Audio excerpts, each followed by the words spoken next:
मत्स्य विश्वविद्यालय के समस्त स्नातक तृतीय वर्ष के छात्र छात्राओं का ई कंटेंट्स में स्वागत है। आज हम संस्कृत साहित्य के प्रथम प्रश्न पत्र श्रीमद् भगवत गीता के द्वितीय अध्याय के श्लोक संख्या 13 से 15 तक की व्याख्या का अध्ययन करेंगे। आप सभी लोग सावधानी से इसको सुने। मैं डॉक्टर जे.सी. नारायणन, सह आचार्य संस्कृत, राजकीय महाविद्यालय बानसूर, आपको ये ई कंटेंट्स का लेक्चर दे रहा हूँ।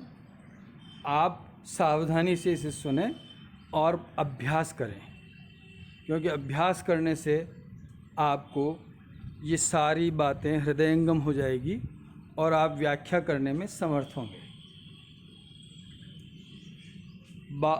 12वां श्लोक 13वां श्लोक ये है, देहिनोस्मिन् यथा देहे कौमारम यौवनम जरा तथा देहांतर प्राप्तिर धीरस्तत्र न मुह्यति।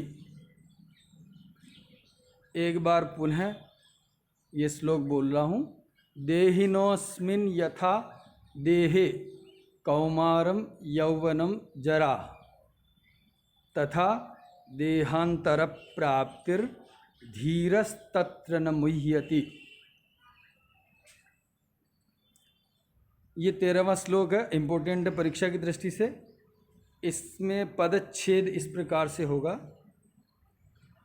देहिनः अस्मिन् यथा देहे कौमारम यौवनम जरा तथा देहांतर प्राप्ति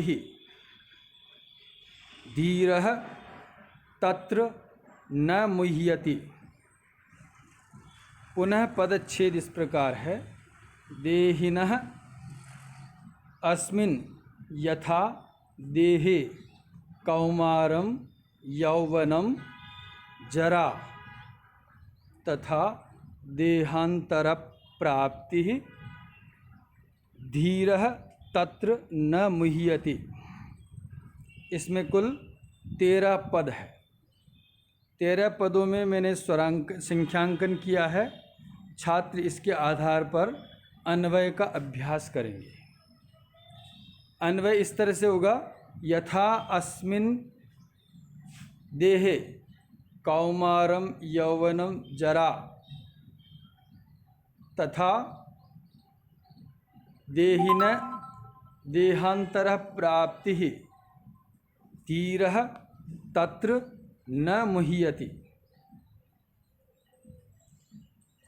पुनः एक बार और अर्थ है, अन्वय है, यथा अस्मिन् देहे कौमारम यौवनम जरा तथा देहिनः देहांतरः प्राप्ति तत्र धीरः न मुह्यति। इसका अर्थ व्याख्या इस प्रकार होगी कि जिस प्रकार इस शरीर में कुमारावस्था, युवावस्था, वृद्धावस्था आत्मा के स्थूल शरीर में होते रहते हैं, उसी प्रकार अन्य शरीर की प्राप्ति भी होती है। धैर्यशाली व्यक्ति उस विषय में मोहित चित्त नहीं होता है।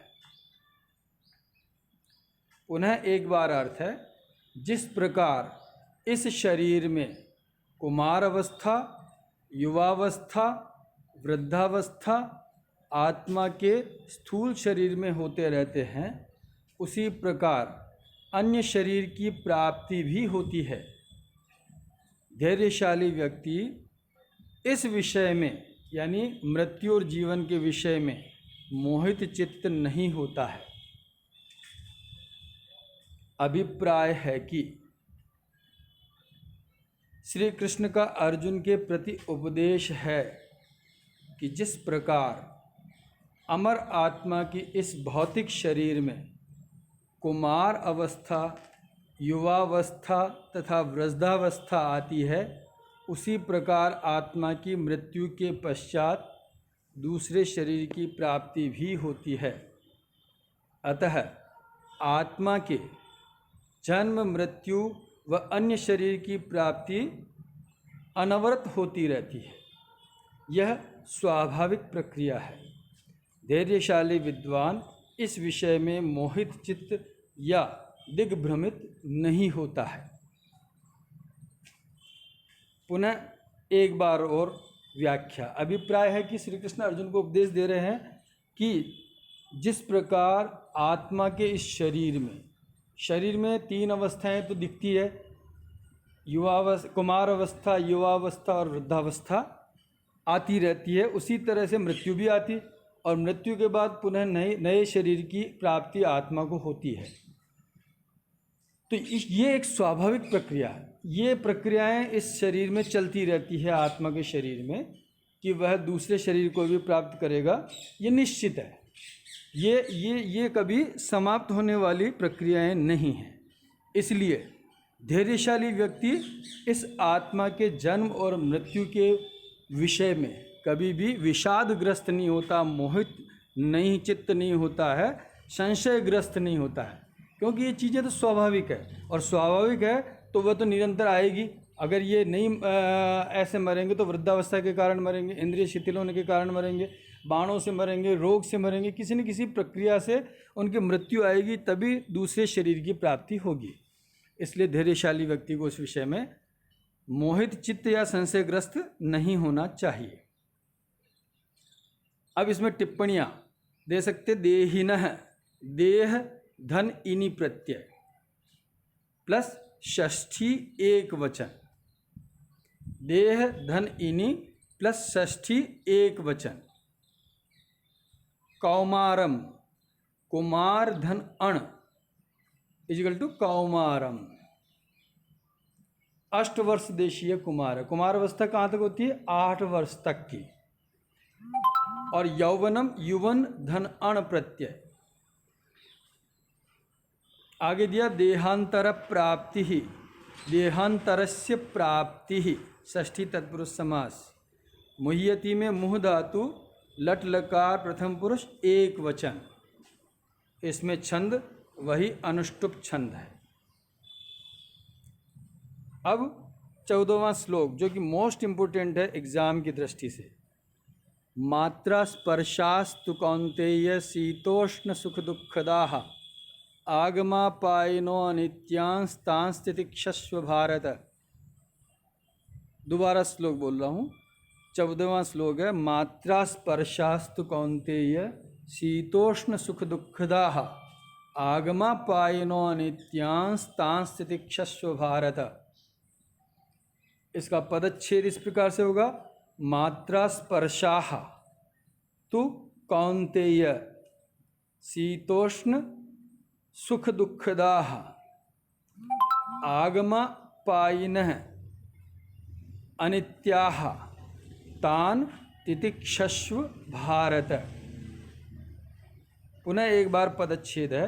मात्रा स्पर्शाः तु कौन्तेय शीतोष्ण सुख दुखदाः आगमापायिनः अनित्याः तान तितिक्षस्व भारत। इसमें कुछ कठिन पद भी है, आप उन कठिन पदों को देख लें, उनका अर्थ मैं जो है यहाँ बता रहा हूँ कि मात्रा स्पर्शाः यानी मात्रा कहते हैं इंद्रियों के और बाह्य विषयों के।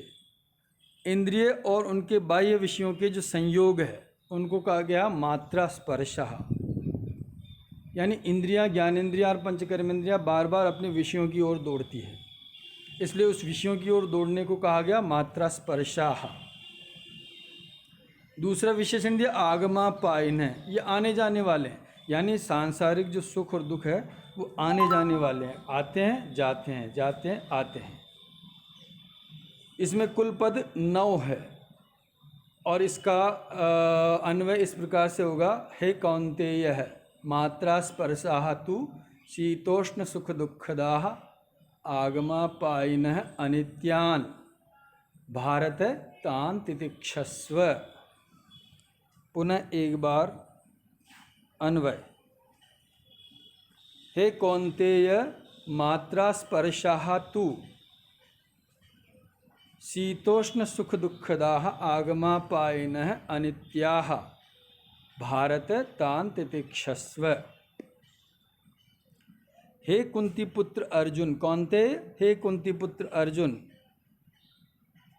मात्रा स्पर्शाः तु इंद्रिय और इंद्रिय के विषयों के संयोग तो शीतोष्ण सुख दुःखदाः सर्दी गर्मी सुख दुख हानि लाभ जय पराजय आदि द्वैधी भाव वाले और आगमा पायन यानी आने जाने वाले। अतः अनित्यः अर्थात क्षणभंगुर और अनित्य हैं। भारत हे भरतवंशी अर्जुन तान तितिक्षस्व, तू उनको सहन कर। उनको सहन करना ही है, उसमें अपनी प्रतिक्रिया या अपना जो है उत्साह या उसमें सुख दुख में जो है सुखी और दुखी होने की आवश्यकता नहीं है। पुनः अर्थ है, हे कुंती पुत्र अर्जुन, इंद्रियों और इंद्रियों के विषयों के संयोग तो सर्दी गर्मी हानि लाभ जय पराजय मान अपमान सुख दुख आदि द्वैधी भाव देने वाले हैं। और वो आने जाने वाले, वो स्थायी नहीं होते, आते भी हैं और चले भी जाते हैं, और इसलिए वो अनित्य हैं, वो नित्य नहीं है। इसलिए हे भरतवंशी अर्जुन, तू उनको सहन कर। अभिप्राय है कि श्री कृष्ण का अर्जुन को उपदेश है कि मनुष्य की इंद्रियां तथा उनके विषयों के संबंधों से सुख दुख शीत उष्ण गमन आगमन आदि द्वैधी भाव उत्पन्न होते हैं, किंतु वे सभी भाव क्षणभंगुर हैं, अतः अनित्य हैं। तुम्हें भी उन द्वैधी भावों के वशीभूत नहीं होना चाहिए, केवल तुम्हें उन्हें सहन करना है। तुम उनको सहन करोगे तो वो आके चले जाएंगे और वो कष्ट भी नहीं देंगे, इसलिए तुम्हें उनको केवल सहन करना है। दोबारा अर्थ है, हे अर्जुन, कुंती पुत्र अर्जुन, कि इंद्रियां तथा उनके विषयों के संबंध से सुख दुख शीत उष्ण गमन आगमन आदि द्वैधी भाव उत्पन्न होते हैं, किंतु वे सभी भाव क्षणभंगुर है, अतः अनित्य है। तुम्हें भी उन द्वैधी भावों के वशीभूत नहीं होना है, केवल तुम्हें उन्हें सहन करना है। अब इसमें टिप्पणियाँ इस तरह से होगी, मात्रा स्पर्शाः, मात्राणाम स्पर्शाः, षष्ठी तत्पुरुष समास। कौन्तेय कुंती धन अण, शीतोष्ण सुख दुःखदा, शीतम च उष्णम च सुखम च दुखम च द्वंद्व समास है। और आगमापायिन है, आगमाश्च अपायिनश्च द्वंद्व समास। तितिक्षस्व तिस धातु सहन करना, सन प्रत्यय लोट लकार मध्यम पुरुष एक वचन। भारत भरत धन अण प्रत्यय, इसमें वंशस्थ छंद है। कौन सा? वंशस्थ छंद। आगे का 15वां, यम ही न व्यथयन्त्येते पुरुषम पुरुषर्षभ सम सुख दुखम धीरम सो अमृतत्वाय कल्पते। दोबारा अर्थ है, यम ही न व्यथयन्त्येते पुरुषम पुरुषर्षभ सम दुख सुखम धीरम सो अमृतत्वाय कल्पते। इसका पदच्छेद इस प्रकार से होगा, यम ही न व्यथयन्ति एते पुरुषम पुरुषर्षभ समदुख सुखम धीरम सह अमृतत्वाय कल्पते। इसमें कुल 12 पद है। छात्र संख्यांकन के आधार पर अन्वय का अभ्यास कर सकते हैं। इसका अन्वय इस प्रकार से होगा कि ही पुरुषर्षभ यम सम दुख सुखम धीरम पुरुषम एते न व्यथयन्ति सह अमृतत्वाय कल्पते। ही क्योंकि पुरुषर्षभ हे पुरुषों में श्रेष्ठ अर्जुन, सम दुख सुखम यानी सुख और दुख में समान रहने वाले, यानी द्वैधी भावों में समान रहने वाले, सुख दुख हानि लाभ जय पराजय मान अपमान में समान भाव से रहने वाले, धीरम धैर्यशाली, यम पुरुषम जिस पुरुष को, एते यानी ये इंद्रिय और इंद्रियों के विषय, न व्यथयंती व्यथित नहीं करते हैं, दुखी नहीं करते हैं, प्रभावित नहीं करते हैं, सह अमृतत्वाय कल्पते वह अमरता के योग्य होता है, वह मोक्ष की प्राप्ति के योग्य हो जाता है। पुनः अर्थ है, हे पुरुष श्रेष्ठ अर्जुन, क्योंकि सुख दुख में हानि लाभ में जय पराजय मान अपमान में समान भाव से रहने वाले जिस पुरुष को ये इंद्रिय और इंद्रियों के विषय सुख दुख हानि लाभ जय पराजय आदि द्वैधी भावों से प्रभावित नहीं करते हैं, दुखी नहीं करते हैं, उस धैर्यशाली पुरुष, वही धैर्यशाली पुरुष अमृतत्वाय कल्पते अमृतत्व के योग्य होता है। अमृतत्व का अभिप्राय मोक्ष प्राप्ति के योग्य हो जाता है, वह मुक्त हो जाता है, संसार सागर को पार कर लेता है। इसकी व्याख्या इस प्रकार होगी, अभिप्राय है कि श्री कृष्ण का अर्जुन को उपदेश है कि जो धीर पुरुष सुख दुख हानि लाभ मान अपमान में समान भाव से रहता है तथा जिसे इंद्रिय व उनके भौतिक विषयों के संयोग भी व्याकुल नहीं करते हैं, वही व्यक्ति मोक्षगामी होता है। पुनः एक बार व्याख्या है कि श्री कृष्ण अर्जुन को उपदेश दे रहे हैं कि वही व्यक्ति मोक्ष प्राप्ति के योग्य होता है जिसमें दो बातें हों। पहली बात तो यह है कि जो धीर पुरुष सुख दुख हानि लाभ जय पराजय मान अपमान इत्यादि द्वैधी भावों में समान रहता हो। दूसरा, इंद्रिय और इंद्रियों के विषय जिसको दुखी नहीं करते हो, व्यथित नहीं करते हो, वही व्यक्ति मोक्ष प्राप्ति के योग्य हो जाता है। अब इसमें टिप्पणियाँ इस प्रकार होगी, व्यथयंती व्यथ धातु लट लकार उत्तम पुरुष प्रथम पुरुष एक वचन बहुवचन पुरुषर्षभ पुरुषेषु ऋषभः सप्तमी तत्पुरुष समास अमृतत्वाय नमृतम इति अमृतम और अमृतम प्लस त्वल प्रत्यय तो अमृतत्व प्लस चतुर्थी एक वचन। ये व्याख्यान 3 श्लोकों की व्याख्या के रूप में दिया गया है। छात्रों के लिए परामर्श है कि पहला प्रश्न यानी होमवर्क करें, गृह कार्य है कि पहला है आत्मा के शरीर की कितनी अवस्थाएं होती है, नाम लिखिए। दूसरा प्रश्न अमृतत्व के लिए कौन योग्य होता है। तीसरा, इंद्रियों के स्पर्श कैसे होते हैं। चौथा है श्लोक संख्या 14 की व्याख्या कीजिए और पांचवा श्लोक संख्या 15 की व्याख्या कीजिए।